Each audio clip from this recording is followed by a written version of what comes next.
Seseorang datang kepada Nabi, dia buta. Wahai Rasulullah, doakan aku supaya mataku bisa melihat. Apa kata Nabi? Wahai sahabatku, isbir wa huwa khairul lak. Sabarlah kamu terhadap musibah yang kamu alami, itu lebih baik bagimu. Karena dosa mata banyak nggak Pak? Banyak sekali ya. Mau dia wali, mau dia ustadz, mau dia jamaah, sama. Lalu orang itu meminta lagi sampai 3 kali. 3 kali dia meminta.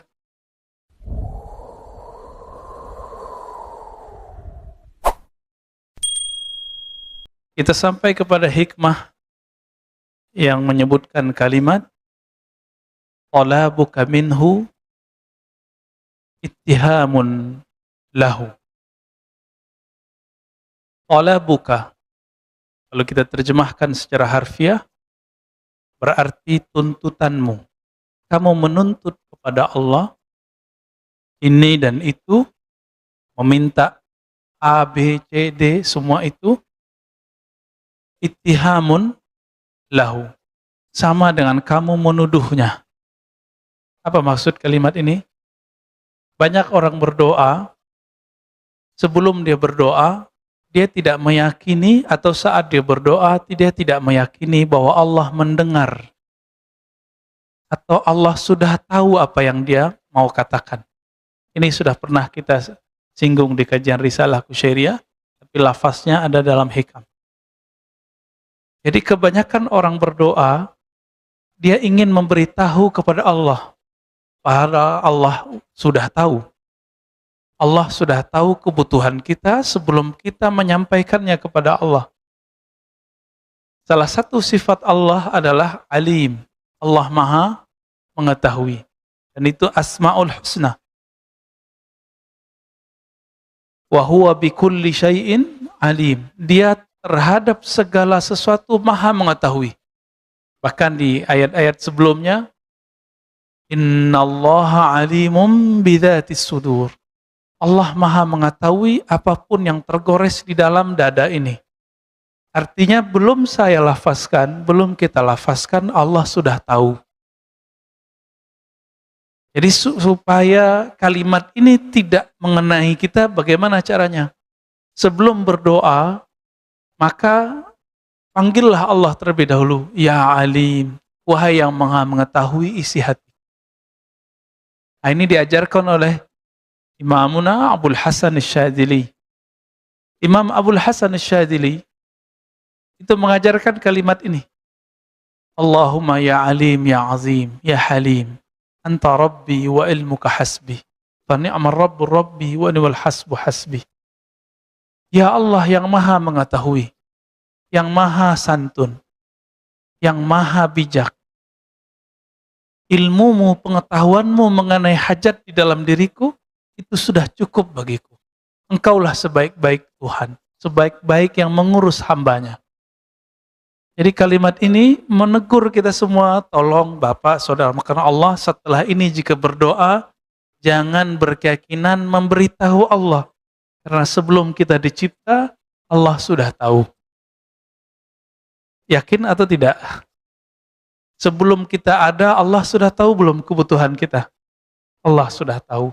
Oleh karena itu, sebelum berdoa, dibaca ini, minimal ya alim, ya alim. Wahai yang Maha mengetahui isi hatiku. Berarti doa itu untuk apa? Maka doa ada 2. Ada orang berdoa karena dia ingin memberitahu Allah, ya'laman ilallah, memberitahu Allah. Ini buruk adabnya. Ini menuduh Allah Subhanahu wa ta'ala. Ada doa level 2. Doa apa ini? Doaul khalil li khalilih, al-habib li habibih. Curhatnya seorang kekasih kepada kekasihnya. Saya mau tanya, orang yang curhat sebenarnya dia sudah tahu belum apa jalan keluar masalahnya? Rata-rata sudah. Cuma dia ingin tenang. Ketika Nabi Ibrahim alaihissalam, beliau mengatakan, ya Allah, Arini kaifa tuhyil mauta. Tunjukkan kepadaku bagaimana cara engkau menciptakan yang hidup, menciptakan yang hidup, menghidupkan yang mati. Allah bertanya, apakah engkau tidak beriman kepadaku? Apa jawaban Nabi Ibrahim? Bukan ya Allah, tetapi supaya hatiku lebih tenang. Maka doa itu untuk menenangkan hati. Nah, maka di kalimat berikutnya ini berkaitan dengan kisah Nabi Ibrahim. Talabuka lahu ghibatan minka. Kamu menuntut bukti tentang kehebatannya, itu karena hatimu lalai kepadanya. Kita pengen nih bukti. Ini sebenarnya doa ini dikabulkan gak sih? Karena kita nggak tahu bahwa Allah Maha melihat hati. Beda dengan Nabi Ibrahim. Nabi Ibrahim selalu bersama Allah perasaannya. Tetapi beliau hanya ingin menambah ilmu. Disebut dengan ilmu yakin. Ilmu yakin. Menaik menjadi ainul yakin. Beliau melihat sendiri bagaimana Allah Subhanahu wa Ta'ala menciptakan makhluknya dari kematian menjadi hidup. Bapak saudara makan Allah, jamaah subuh yang pasti diberkahi Allah Subhanahu wa Ta'ala. Maka jika berdoalah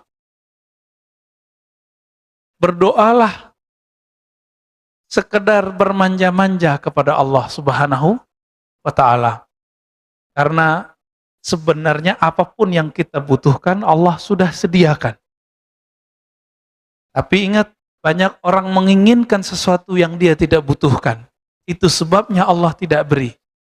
Allah hanya memberikan sesuatu yang kita butuhkan, bukan yang kita inginkan. Ciri-ciri orang dapat nikmat, dia diberi nikmat apa yang dia butuhkan. Lawan dari nikmat namanya istidraj. Apa arti istidraj? Istidraj itu dari kata daraj. Apa arti daraj? Azab yang disisipkan dalam nikmat, dalam pemberian. Bertambah pemberian, bertambah kedurhakaan. Ini ciri-cirinya. Bertambah nikmat, bertambah durhaka kepada Allah Subhanahu wa Ta'ala. Nggak usah jauh-jauh memikirkan nikmat itu hanya duit, rumah, pasangan, anak. Enggak. Nikmat itu hidup ini. Maka nikmat dibagi dua. Masih ingat? Ada nikmat kita diadakan Allah. Ada nikmat kita tetap langgeng hidup kita sampai sekarang. Ini disebut dengan nikmat imdad. Yang pertama disebut dengan ijad. Bapak saudara makan Allah, kenapa kita sebut kita ada ini nikmat? Satu kali Nabi Musa alaihi salatu wassalam berdoa, Ya Allah, jadikan aku Nabi akhir zaman. Apa kata Allah? Sudah ada. Muhammad bin Abdullah. Nabi Musa, ya mirip-mirip Bani Israel, karena Bani Israel begitu semua. Permintaannya banyak. Maka Nabi juga banyak minta. Tapi mintanya Nabi Musa, itu Allah anggap sebagai manjanya Nabi Musa. Nabi Musa kemudian request lagi, Ya Allah kalau begitu, jika engkau tidak menjadikan aku Nabi akhir zaman, tolong jadikan aku umat akhir zaman. Hadis ini sahih. Saya mau tanya nih, Pak Mirwan dulu pernah doa nggak Pak? Nggak ingat ya? Di alam ruh. Ya Allah jadikan aku umat Muhammad. Pernah doa? Ya? Pak Haddad? Mas Sandy? Nggak pernah doa ya? Kita nggak pernah doa supaya dijadikan umat akhir zaman. Tapi nggak tahu juga, emang dulu pernah ingat. Dulu ketemu Allah pun kita tidak ingat. Maka orang-orang yang Allah ciptakan dan Allah buat dia terlahir di akhir zaman, ini namanya nikmat ijad, nikmat diwujudkan di akhir zaman. Selevel Nabi Musa tidak dijadikan sebagai nabi akhir zaman, enggak juga jadi umat akhir zaman. Bayangkan itu. Kita enggak perlu minta dan Allah jadikan umat akhir zaman. Coba bayangkan lagi. Nanti jika Imam Mahdi keluar jadi imam, yang jadi makmum siapa? Nabi Isa. Secara pangkat lebih tinggi pangkat Nabi Isa. Tapi secara tugas, lebih banyak tugas Al-Mahdi. Berarti Al-Mahdi ini siapa? Al-Mahdi ini pewaris hakiki Rasulullah Sallallahu Alaihi Wasallam. Semua ilmu Nabi nanti turun kepadanya. Makanya selevel Nabi Isa harus menjadi makmum. Karena Al-Mahdi khalifatul Rasul, khalifatullah, pengganti, pengemban tugas kerasulan, tapi Rasul sudah tidak ada. Maka beliau hanya disebut sebagai wali Allah. Disebut sebagai khalifatullah. Maka khalifah itu cuma 5, Pak. Khalifatullah itu cuma 5. Abu Bakar, Umar, Utsman, Ali, terakhir Al-Mahdi. Antara itu Nabi SAW sebut dengan istilah yang berbeda. Disebut mulkan adhan, kerajaan. Nabi tidak sebut kekhalifahan. Maka mulai dari Bani Umayyah, Bani Abbasiyah, Saljuk, Turki Utsmani, itu bukan khilafah. Khilafah yang begitu kita nggak perlu, Pak. Kita nggak butuh. Kita butuh khilafahnya 4 sahabat, dan yang terakhir adalah khilafahnya ala minhajin nubuwah. Jadi Nabi menyebutkan khilafah ala minhaj. Khilafah pemerintahan yang berdasarkan konsep kenabian, ajar kenabian, minhajin nubuwah. Karena Nabi sudah tidak ada, maka pengemban ini adalah wali Allah. Berarti wali Allah ini menjadi imam, imamnya seorang Nabi Allah. Nah, kita bisa bayangkan, jadi seandainya wali-wali Allah yang hidup zaman ini, hidup di zaman Bani Israel, tentu mereka jadi nabi. Walaupun hadisnya tidak sahih, ya, ulama'u ummati ya anbiya'i Bani Israel, ulama umatku seperti nabi-nabi Bani Israel, itu maknanya sahih, meskipun secara sanad tidak sahih. Enggak paksakan juga itu. Kenapa? Karena setiap masa ada 124 kekasih Allah. Sebelum Nabi Muhammad SAW disebut dengan para nabi. Setelah Nabi Muhammad, karena tidak ada lagi nabi, jumlahnya tetap 124.000. Disebut dengan para wali Allah. Siapa tahu guru-guru Bapak Ibu atau di antara kita ini ada yang 124.000 itu. Amin ya Rabbal alamin. Kalau tidak, semoga Bapak Ibu berguru kepada mereka. Karena nanti mereka bisa kasih syafaat. Dengan izin Allah. Berdasarkan hadis Imam Muslim, bahwa yang dapat memberi syafaat itu adalah malaikat, nabi, dan orang soleh. Dengan izin Allah Subhanahu wa ta'ala. Malaikat, nabi, oleh orang soleh ini yang 124.000 itu. Ya.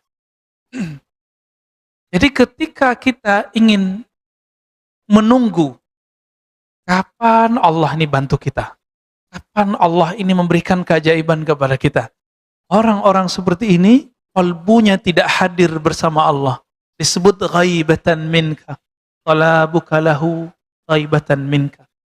Ya. Kamu menuntutnya untuk begini begitu, atau kamu ingin mencari bukti tentangnya, pertanda kalau kamu tidak bersamanya. Jadi kalau kita tidak bersama Allah, maka kita akan mencari-cari buktinya.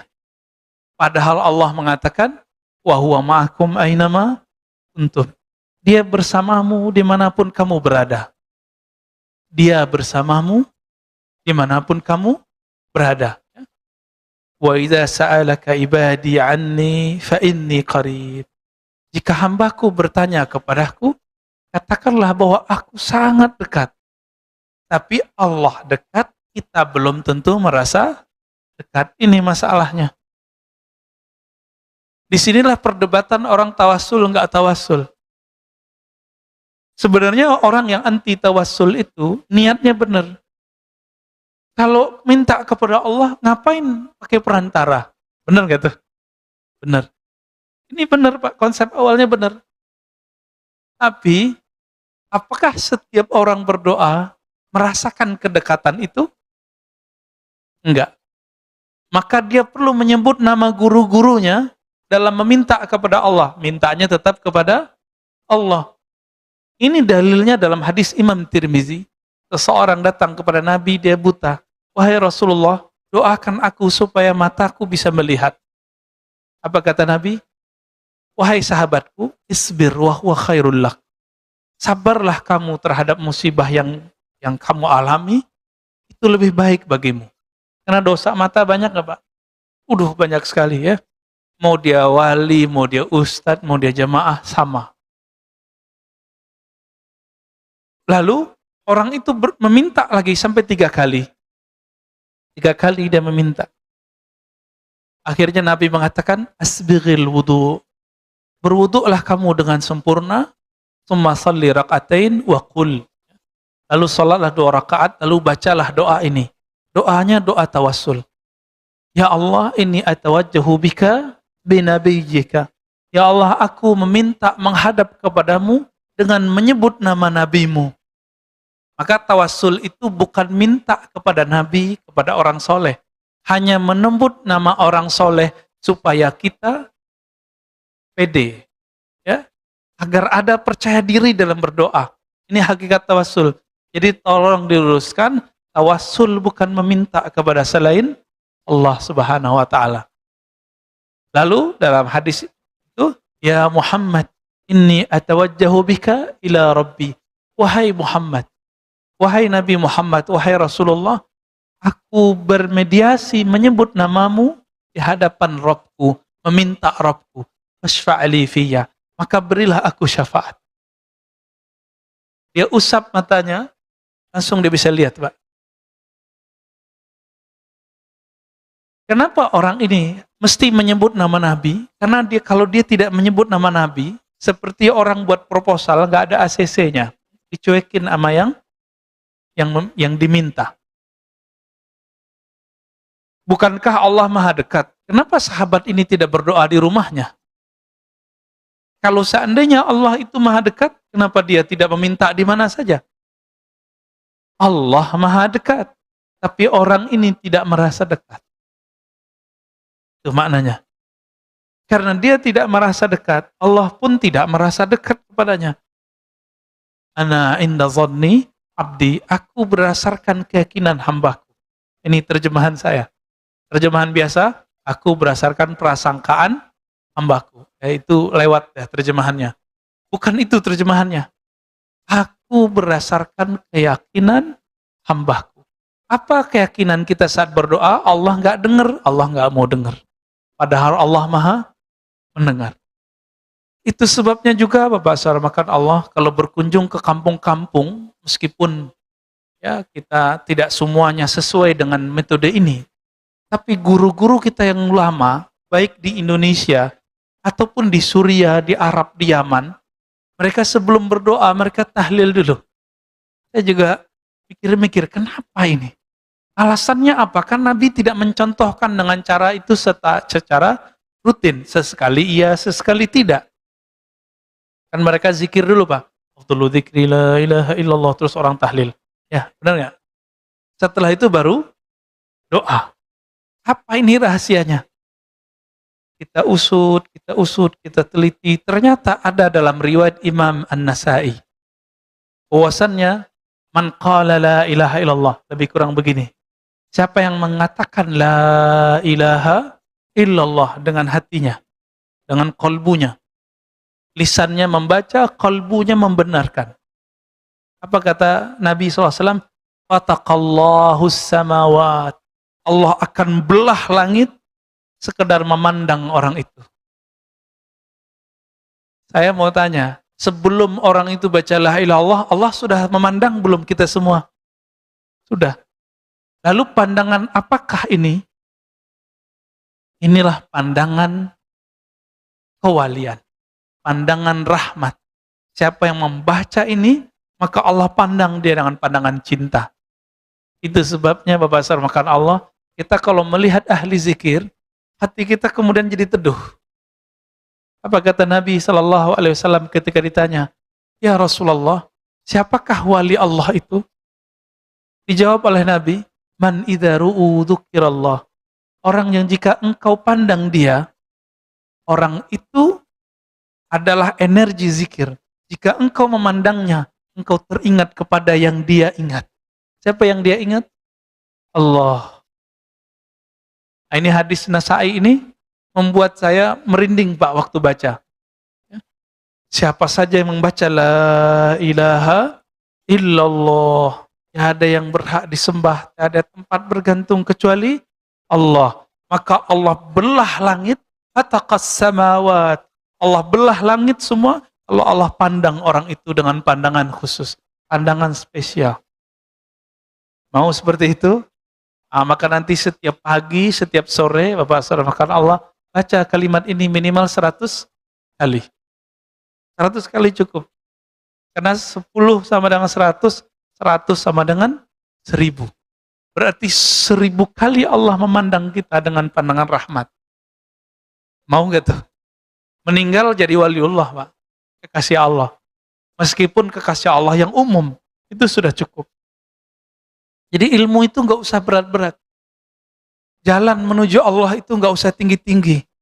Ternyata ada di kalimat yang sudah kita dengar setiap 5 waktu, sudah kita pelajari semenjak dari kecil, bahkan kita dengar ketika kita baru lahir di muka bumi. Apa itu? La ilaha illallah. Tapi mungkin kita bertanya, ya Allah, kenapa aku baca namamu, baca la ilaha illallah, tapi tidak terasa bergetar di dalam qalbuku? Kita tidak bergetar ketemu orang karena kita nggak kenal dia. Kalau kita kenal dia, muncullah rasa sayang, rasa cinta. Kalau sudah muncul rasa cinta, baru bertemunya, menyebut namanya, membuat hati bergetar. Gitu. Jadi kenalilah Allah. Itu sebabnya wajib belajar ilmu akidah. Wajib belajar ilmu syukur. Karena dengan ilmu syukur ini orang bisa mengenal Allah Subhanahu wa ta'ala. Di sini sudah ada kajian Asmaul Husna? Belum ya? Semoga nanti sudah ada ya. Jangan saya lagi Pak, saya udah 2 kali di sini. Ya? Nanti semoga ada ustadz mengkaji Asmaul Husna, tapi dengan sanad yang nyambung, bukan dibuat-buat. Ya? Cari ahli zikir yang memang kolbunya dipenuhi dengan nama Allah Subhanahu wa ta'ala. Maka saat dia membaca nama Allah, itu membuat kita bergetar semua. Minimal membuat kita tenang, tertarik menjadinya. Ya, semoga ada nanti. Supaya negeri ini, masjid ini diberkahi oleh Allah Subhanahu wa ta'ala. Dan masuk ke dalam hadis, man ahsaha dakhalal jannah. Siapa yang mengihsa'nya, mempelajarinya, mengulang-ulangnya, membacanya, mengurainya, mendalaminya, meresapinya, pasti dia masuk surga. Maka masuk surga itu, maharnya adalah berapa nama Allah masuk ke dalam kalbu. Berapa nama Allah mengalir di tubuh ini. Sebanyak itulah hak kita di surga Allah Subhanahu wa ta'ala. Mau Pak masuk surga? Gampang toh? Tuh, udah 2 jalannya pagi ini. Satu la ilaha illallah, yang kedua Asmaul Husna. Asmaul Husna itu nggak mesti dibaca semua. Bapak lagi pengen Rahman Rahim, ambil. Saya lagi ingin memahami bagaimana Allah memberi rezeki. Baca ya Razzaq, ya Razzaq. Itu boleh juga. Maka orang yang sudah faham, mengenal dan meyakini Allah itu siapa, dia tidak akan ragu dalam berdoa, tidak perlu cari bukti dalam berkeyakinan. Orang cari bukti gurunya benar atau tidak, maka dia kasih ujian. Sopan nggak murid nguji guru? Enggak. Apalagi nguji Allah. Tapi karena Allah Subhanahu wa ta'ala maha pengertian, Allah maklum. Zatnya Allah tidak bisa dicapai dengan pandangan. Bahkan dengan kolbu pun tidak bisa dicapai, Pak. Kolbu hanya bisa merasakan nama dan sifatnya. Sedangkan zatnya hanya bisa dirasakan oleh ruh kita. Tapi ruh kita pun kita nggak kenal. Bagaimana mengenal yang meniupkan ruh ini? Jika ingin mengenal Allah, namanya, kenalilah kalbu kita. Jika ingin mengenal sifatnya, kenalilah kalbu pikiran kita. Tapi siapa yang ingin mengenal zat Allah, dia mesti mengenal ruhnya, zatnya sendiri. Tapi siapa yang mengenal zatnya, Pak? Ruh kita udah lihat belum? Belum juga. Ya? Karena kita tidak melihat ruh ini, bagaimana kita bisa melihat sang peniup roh ini? Untung kita nggak diciptakan dan ditiupkan jadi binatang. Ya. Nah, roh ini, jika tubuh pulang ke tanah, roh pulang kemana? Tubuh pulang ke tanah. Jasad namanya. Yang punya ambisi itu siapa? Namanya nafs. Kita sebut bahasa Indonesia nafsu. Tapi nafsu bahasa Indonesia itu konotasinya jelek. Nafs bahasa Arab artinya jiwa. Nah, jiwa itu pergi kemana? Nah, jiwa kita yang masuk ke alam kubur, Pak. Jiwa kita yang nanti ke padang mahsyar. Jiwa kita itu nanti yang disiksa di dalam neraka. Roh kemana? Berarti ada unsur lain di dalam diri ini. Roh itu tiupan Allah, maka dia mestinya pulang kepada Allah, sebagaimana tanah pulang ke tanah. Ini Pak Mirwan pernah marah nggak, Pak? Rasanya panas nggak? Kenapa panas? Emang ada apa? Ada api di dalam? Nggak ada. Kenapa kita bisa panas? Ternyata di Quran ada bahan dari tubuh kita ini disebut dengan salsal kal fakhar. Jadi tanah liat yang dibakar. Mirip-mirip seperti tanah apa yang buat rumah kita ini, Pak? Nah, bata itu kan dibakar. Jadi ada tanah humus, tanah hitam, ada tanah ini, ada tanah itu. Karena di tubuh ini lengkap semua bahan itu, maka ada unsur panas dalam tubuh ini. Ditambah dengan makanan yang dibakar, makanan yang digoreng, ya, yang ahli masak nih. Dan itu energi pindah ke makanan. Itu kita makan, Pak. Oleh karena itu Nabi SAW kalau makan itu menunggu adem dikit. Supaya energi panasnya tidak pindah ke dalam badan. Bukan cocok logi, Pak. Emang begitu hadisnya. Ya? Dan Nabi mengatakan, makanan yang tidak panas itu berkah. Anget boleh, panas jangan. Dan benar, kita bertemu orang umur 80-an, giginya belum banyak yang rontok. Saya tanya, apa alasannya, apa pengalaman Bapak ini, kok gigi masih utuh-utuh aja nih? Apa jawaban beliau? Saya tidak makan terlalu panas atau minum terlalu dingin. Gitu. Tantangan kita semua, Pak ya. Kita kalau minum pengennya dingin, kalau makan pengennya panas. Lidah aja rasanya langsung sariawan, langsung panas. Apalagi gigi itu. Ya? Apalagi perut. Coba lihat nih. Ternyata yang suka sambel doang bukan orang Sumatera, Pak. Orang Sunda, orang Jawa Timur, aduh sambelnya Masya Allah. Ya, waktu kita pernah ada tugas dulu ke pelosok Bandung, itu nggak ada cabai merahnya, Pak. Adanya cabai rawit doang. Ulek. Ya. Kita makan itu, aduh saya guling-guling, Pak ya. Pedesnya bukan main. Bukan berarti kita jadi pedes gara-gara itu, bukan ya. Baik. Jadi apabila roh ini tidak berpulang kepada Allah, maka kita belum selesai tugasnya. Belum sempurna, inna lillahi wa inna ilaihi rajiun. Kita milik Allah, kembali kepada Allah. Yang Allah tiupkan itulah yang mesti harus kembali kepadanya. Ya? Apa kata Allah tentang Nabi Adam? Tatkala aku telah menyempurnakannya, sawaituhu. Lalu Allah mengatakan, nafakhtu fihi min ruhi. Aku hembuskan ke dalam tubuh Nabi Adam itu rohku. Roh ini yang disebut dengan inti kehidupan. Tapi roh ini sebelum dihembuskan ke dalam ini, maka tubuh ini kan banyak zulumatnya, banyak kegelapan, banyak sifat-sifat yang tidak baik di dalamnya. Ini seperti roh itu dicelupkan ke dalam kegelapan-kegelapan. Itu sebabnya roh kita ini disebut oleh Nabi, ad-dunya sijnul mu'min. Rohmu terpenjara di dunia. Yang memenjaranya bukan alam yang di luar ini, tapi tubuh ini. Roh itu tidak laki, tidak perempuan, maka roh tidak punya syahwat. Jadi roh kita bukan laki, nggak perempuan. Jadi rohnya Pak Haddad sama istrinya, Pak Haddad sama. Nggak laki, nggak perempuan. Tapi ketika dicelupkan ke dalam tubuh ini, baru dia bernama laki, bernama perempuan. Maka tidak ada namanya alasan.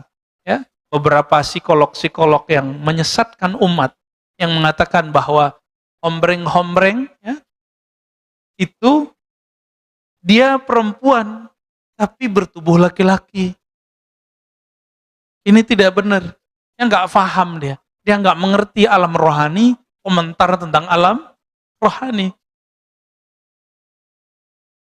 Kenapa? Roh ini tidak laki, tidak perempuan. Kenapa orang kemudian jadi kemayu? Karena dia punya komunitas yang kemayu. Kenapa orang jadi keras? Karena dia punya komunitas yang keras. Makanya orang gunung itu dengerin orang pantai kaget-kaget, Pak. Ya, rasa-rasa kena bentak terus. Ya. Orang tinggal besar di pasar, preman, itu dengan orang yang anak komplek kan beda. Kan beda. Karena perbedaan itu.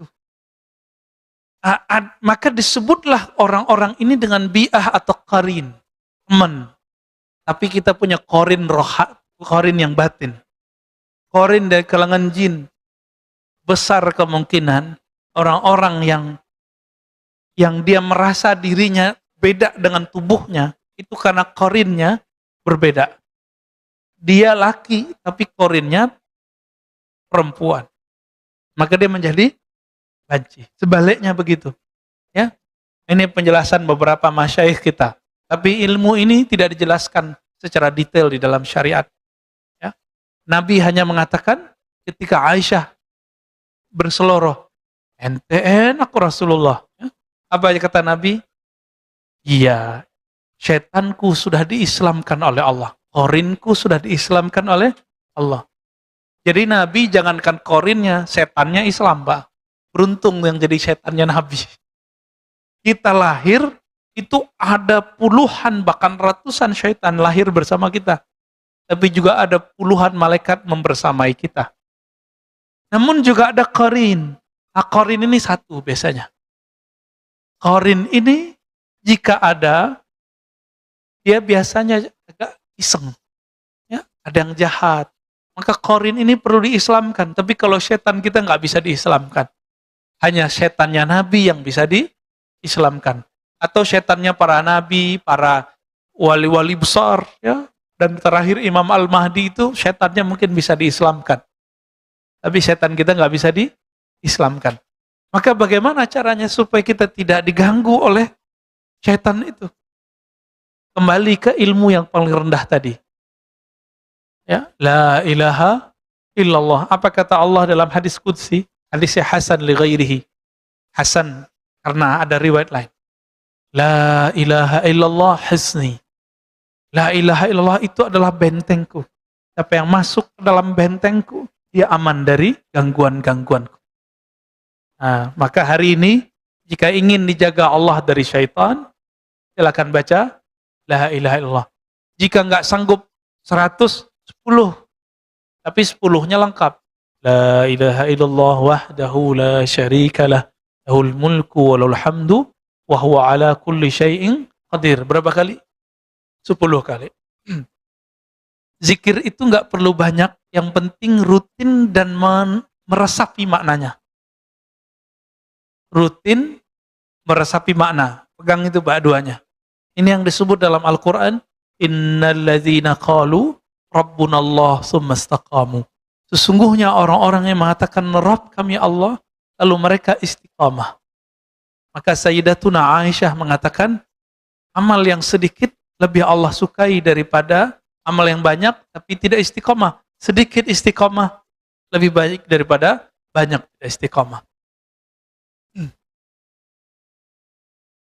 Kemudian Imam Athaillah mengatakan, talabuka li ghairihi, engkau meminta kepada selain Allah, liqillati hayaika minhu, karena kamu tidak tahu malu kepadanya. Nah, ini mohon maaf Bapak Ibu. Ini dalam hati kita nih semua, kalau lagi ada masalah, ingatnya makhluk atau khalik. Serius. Paling-paling ingat, wah susah nih, mau minjem ke teman dulu gitu. Kenapa nggak sholat 2 rakaat dulu? Ya, sendal hilang, paniknya bukan main. Kenapa nggak sholat dulu? Anak kita sakit, ya. Kenapa nggak zikir dulu sebentar, tanya, ya Allah apa yang harus saya lakukan? Buru-buru ke rumah sakit. Ternyata dites. COVID. Padahal cukup isolasi mandiri. Jadi kalau sekarang mohon maaf Bapak Ibu, kalau rasa badan nggak enak nggak usah ke masjid, udah isolasi mandiri langsung. Nggak usah keluar, off semua. Itu lebih aman. Karena secara psikologis di rumah itu lebih aman, lebih nyaman, lebih baik bagi psikologi dan penyembuhan kita daripada di luar. Kecuali penyakitnya sudah parah. Rumah flu udah di rumah aja. Tapi kalau Bapak punya penyakit-penyakit lain, monggo silakan. Ya. Nah, ini saran kita. Dan saran juga dokter-dokter kita. Ya. Baik. Jadi orang yang ketika ada masalah, ketika ada kebutuhan, terus minta kepada selain Allah. Termasuk minta ke kiai. Doain Pak Kiai. Menurut kita baik ya? Menurut kita sih baik. Tapi kenapa kita minta kepada kiai? Karena kita nggak yakin sama doa kita. Ya, masih mending mintanya ke kiai. Daripada mintanya ke ki selamat, tahu-taunya kerbau. Ya. Minta ke kiai kan tawasul namanya. Boleh. Pak Kiai doain saya, Syekh doain saya, Habib doain saya, itu bagus. Maka bagaimana caranya supaya kalau kita ada masalah, yang pertama kita ingat adalah Allah Subhanahu wa Ta'ala. Maka ada caranya. Ingatlah Allah saat senang dengan cara mensyukuri nikmatnya dan berbagi. Gimana caranya? Syukuri nikmatnya dan berbagi. Yang kedua,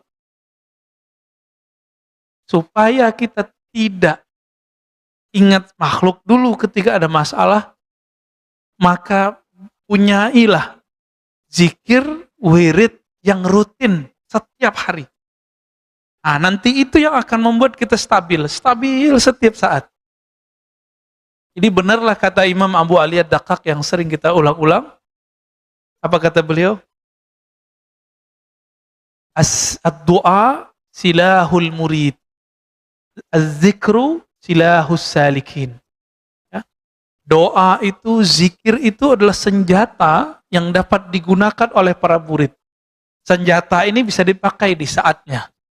Masalahnya kalau nggak diasah setiap hari, senjatanya berkarat. Ini yang kita maksud, kalau punya doa, punya zikir, nggak dirutinkan setiap hari, apa yang terjadi?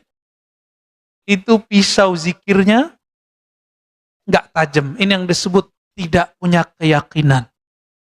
Orang kalau punya keyakinan, dia punya modal meminta kepada Allah. Masih ingat kisah 3 pemuda yang terjebak dalam goa?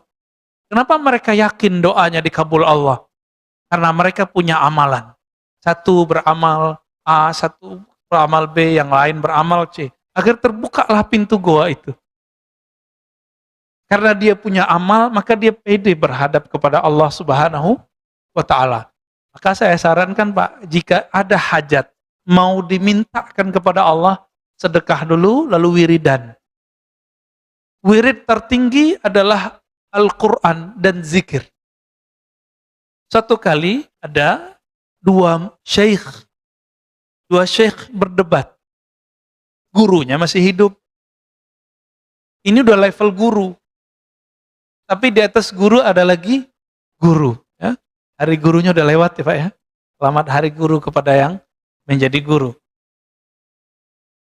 Berdebatlah Syekh pertama mengatakan zikir lebih afdal daripada Quran. Yang kedua mengatakan Quran lebih afdal daripada zikir. Yang pertama datangkan dalil afdalu dzikri la ilaha illallah, zikir yang paling afdal adalah la ilaha illallah. Lalu yang kedua bawa dalil bahwa Nabi menjemput sholat itu ke arah sana. Semua dalil dikeluarkan. Akhirnya mereka mentok. Tahu-tahu gurunya datang. Apa kata gurunya? Apa yang kalian perdebatkan? Lalu mereka menyampaikan perdebatan mereka. Lalu gurunya mengatakan, wahai muridku, al-afdal kullu amalin ma'allah. Yang afdal itu setiap amal yang amalmu itu hadir Allah bersamanya. Berarti kalau Bapak sholat, Bapak zikir. Lebih khusyuk zikir daripada sholat sunat. Maka zikir lebih afdal. Paham di situ? Jika kita sholat dan baca Quran, lebih nikmat baca Quran, maka saat itu baca Quran lebih afdal. Kita zikir, kita sholat, kita baca Quran. Oh lebih nikmat sholat ya? Maka sholat lebih afdal. Sholat sunat maksudnya Pak ya? Kalau sholat wajib, mau nikmat gak nikmat, wajib. Gak ada cerita. Baik. Oleh karena itu, dalam banyak kitab termasuk juga Fadail A'mal, kitab Jami' Usul Aulia, disebutkan ada seorang murid datang berlatih zikir kepada gurunya. Kata gurunya, mulai hari ini Qur'anmu simpen dulu ya, taruh bagus-bagus depan sajadahmu. Tapi jangan dibaca dulu. Sholatnya nggak usah banyak-banyak dulu, cukup salat wajib sama rawatib lalu witir. Akhirnya dia lakukan. Beberapa hari dia datang lagi kepada gurunya, wahai tuan guru, saya rindu baca Quran. Kata gurunya, tunggu dulu. Kamu zikir dulu. Dia kemudian zikir lagi. Besok datang lagi, wahai tuan guru, saya pengen baca Quran.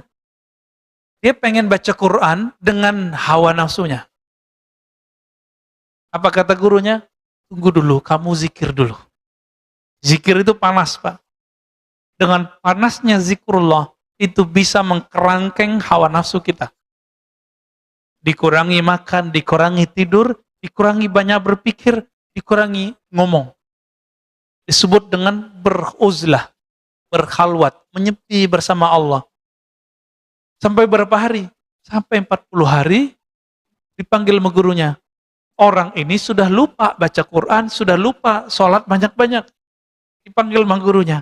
Wahai muridku, engkau sudah asik berzikir. Sekarang saatnya engkau membaca Al-Quran.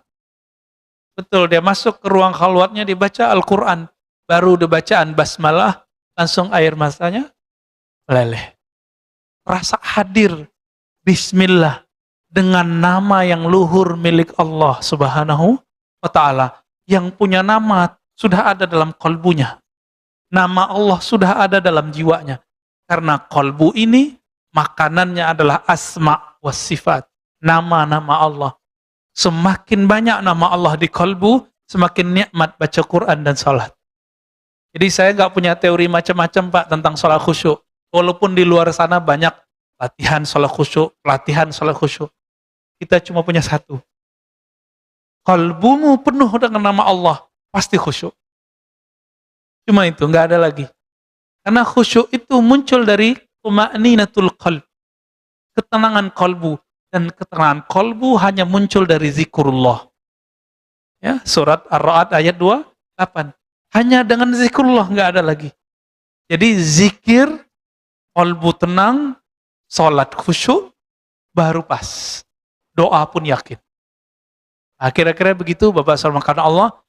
Jika kita simpulkan hikmah pagi ini, jadi kenapa orang masih meragukan Allah saat berdoa? Atau ingin mencari bukti Allah itu bagaimana dan bagaimana? Atau dia masih meminta kepada makhluk. Karena kolbunya tidak hadir bersama Allah.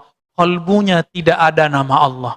Maka belajarlah kepada ahli kolbu, ahli zikir, bagaimana cara menabung nama Allah dalam kolbu. Kira-kira begitu Bapak Saudara karena Allah. Saya rasa cukup. Ada tanya jawab. Baik. Silakan kalau ada yang mau didiskusikan. Saya tidak melayani pertanyaan politik. Oke? Okay? Saya batasi. Kita ngomong hikam aja. Ya. Hasan Hussein pun beda Pak masalah politik. Hasan memilih untuk diam, Hussein memilih untuk bukan berontak. Ingin mengkritisi pemerintah. Jadi dua sahabat Nabi, cucu Nabi sudah beda manhaj politik. Untuk zaman ini saya pilih manhaj Hasan dulu. Nanti dikit lagi kita pakai manhaj Hussein. Ya, tafadhal. Assalamualaikum warahmatullahi wabarakatuh. Assalamualaikum. Mengenai tawasul,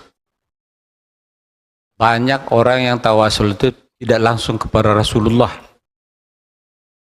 Ya, dengan wali songo lah, wali ini, wali itu. Mengapa enggak? Ya, mengapa enggak langsung ke Rasulullah? Oke. Ya, ya, ada yang Abdul Qadir Jailani, Siti Senjenar. Apa enggak langsung ke Rasulullah? Ya, satu. Yang kedua, tadi kita dianjurkan wiridan. Wiridan itu bahasa apa sih sebenarnya? Ya, setahu saya kalau bahasa Inggris ini wirid kita membaca. Wirid. Ya, membaca-baca gitu ya kan. Makanya ada dulu sekelompok orang-orang Muhammadiyah wiridan. Baca sendiri, ngapain kalian rame-rame ke masjid wiridan? Kira-kira begitu. Demikian. Assalamualaikum warahmatullahi wabarakatuh. Assalamualaikum. Pak Mirwan ini Muhammadiyah 99%. 1%-nya NU, Pak. Kenapa tawasul itu nggak ke Nabi?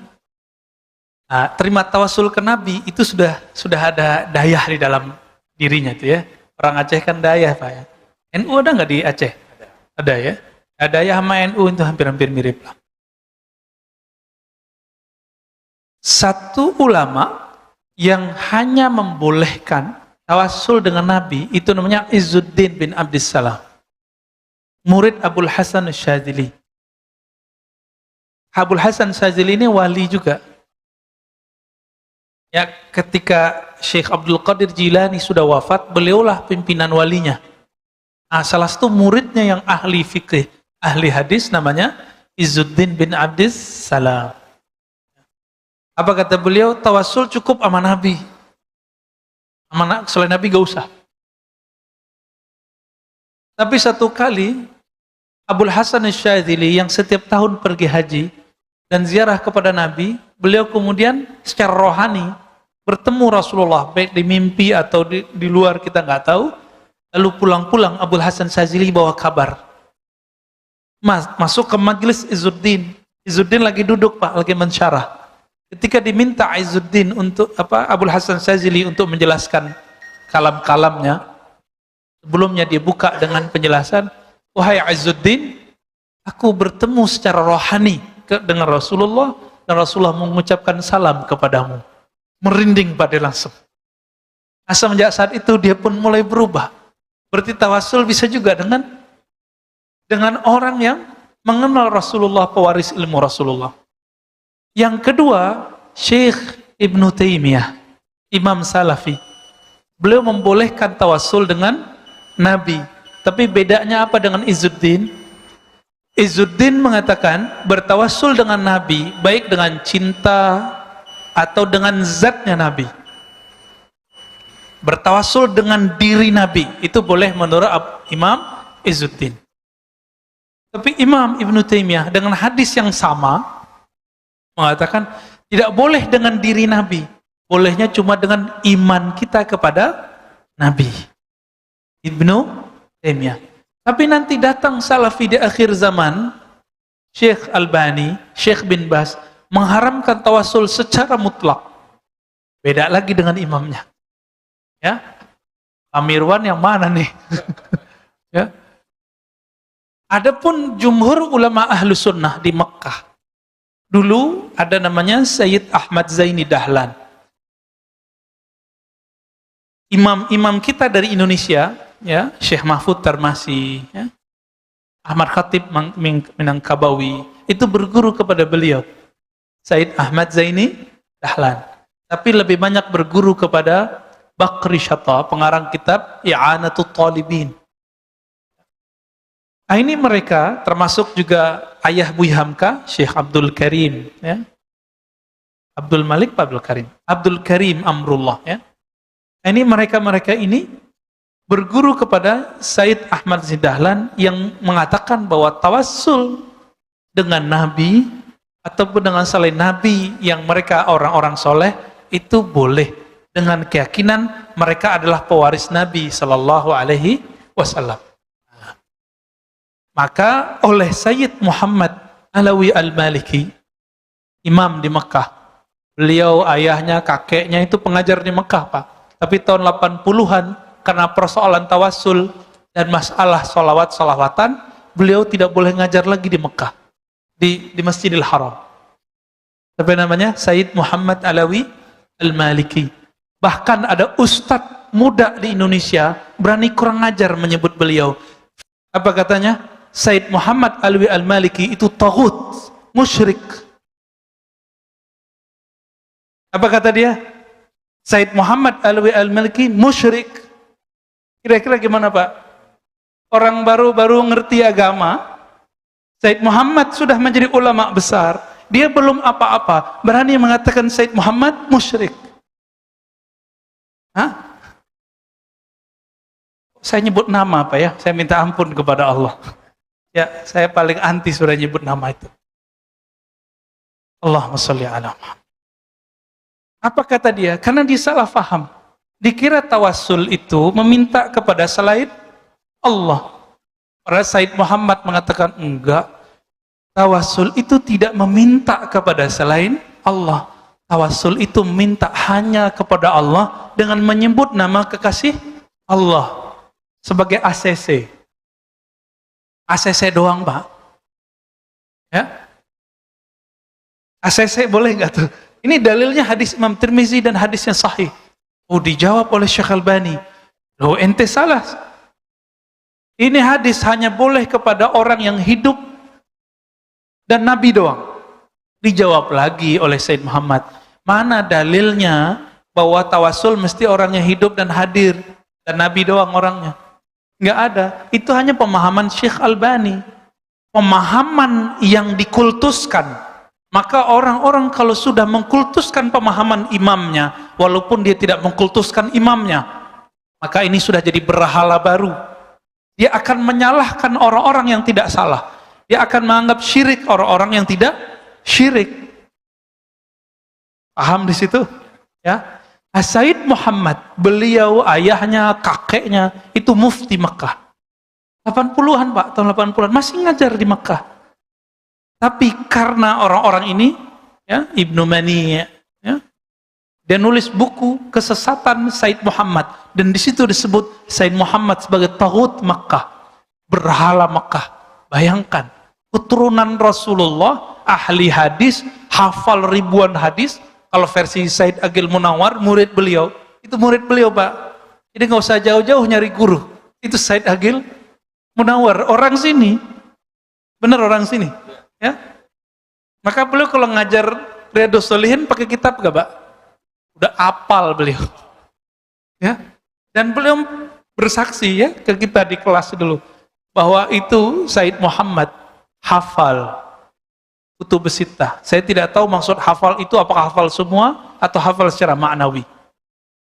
Sayyid Muhammad Alawi Al-Maliki punya kitab judulnya Mafahim Yajibu an Tusahhah. Pemahaman-pemahaman Salafi Wahabi yang mesti diluruskan. Itu judulnya. Ulama Mekah. Yang kita tahu kan Mekah cuma Sudais doang. Syuraim, ya. Ya. Kita nggak tahu ulama-ulama yang dibalik itu. Ada Syekh Ismail Zaid, ada ulama kita orang Indonesia, tapi gurunya Sayyid Muhammad, namanya Syekh Yasin Al-Fadani, orang Sumatera, Pak. Said Muhammad keturunan Rasulullah setiap hari Rabu atau Selasa malam Rabu, kata Syekh Ahmad Marwazi, itu ngaji ke sana setoran kitab, baca hadis, dengerin riwayat-riwayat dari beliau. Jadi orang kita jadi ahli hadis. Bahkan Syekh Ali Jum'ah jadi mufti ya, di Mesir, mufti sebelumnya, itu beliau mengatakan, Syekhi, guruku Syekh Yasin Al-Fadani. Dia menyebut orang kita dengan Syekhi. Gimana tuh? Ya, kita nggak pede sama orang kita. Ya, ilmu itu sekarang udah diboyong semua ke negeri ini. Jadi sanadnya Said Muhammad, sanadnya Syekh Yasin, sanadnya para masyekh-masyekh, ya Hasan Masyad, itu sudah dibawa apa ke sini? Syekh Ismail Zain, murid-muridnya di sini. Di Mesir ada Syekh Yusri, ada Syekh tadi Ali Jum'ah, ada Abdul Bais Katani. Kita cek orang kita juga, Pak. Ini mau orang Indonesia ini kemana-mana ngajinya luar biasa. Bahkan saya kaget, Syekh Umari, di zaman yang saya berpikir orang kita nggak ketemu beliau, ternyata udah ketemu beliau. Tapi beliau nyandain kita, Pak. Apa kata beliau? Orang Indonesia, katanya, kalau bilang, ana azhabu ilal makkati. Itu kalau yang ngerti bahasa Arab salah tuh. Mekah nggak boleh pakai alif lam. Ana azhabu ilal makkati. Yang benar gimana? Ana zahibun ila makkata. Kalau ke Madinah, kata beliau orang Indonesia, ana azhab ila Madinah. Padahal ilal Madinah. Ya, kebalik-balik. Itu dicandain. Artinya orang kita emang sudah berguru ke mereka dari masa ke masa. Ya. Jadi tinggal Pak Mirwan pilih. Pilih Said Muhammad atau Ibnu Mani'. Pilih Izzuddin bin Salam atau Syekh Ibnu Taimiyah. Tinggal milih aja, Pak. Ini tidak bagian yang mesti kita sama, kita boleh berbeda dalam hal ini. Gak masalah. Oke? Karena ini bukan masalah usuluddin, kecuali bagi ustadz yang saya sebut tadi. Bagi dia tawasul perkara akidah. Bagi kita enggak. Tawasul itu perkara tata cara doa. Maka dia termasuk ke bagian fikih furu'. Berbeda di sini, bukan beda akidah. Tapi sayang sekali, sekarang ya, di pesantren modern, saya ulang-ulang ini di mana-mana biar ngeh. Diajarkan kitab salah satu ulama yang menganggap tawasul itu musyrik, namanya Saleh Fauzan. Diajarkan di pesantren-pesantren modern sekarang di kelas 5 atau kelas 6. Diajarin, Pak. Saya nggak tahu nanti gimana nanti umat-umat kita nih, santri-santri kita ini. Nggak hati-hati masukin anak pesantren modern. Semoga para kiai yang memimpin pesantren modern mengkaji kembali kitab apa yang dia kasih. Kitab apa yang disajikan ke murid-murid. Ustadz ini mah sama, judulnya sama.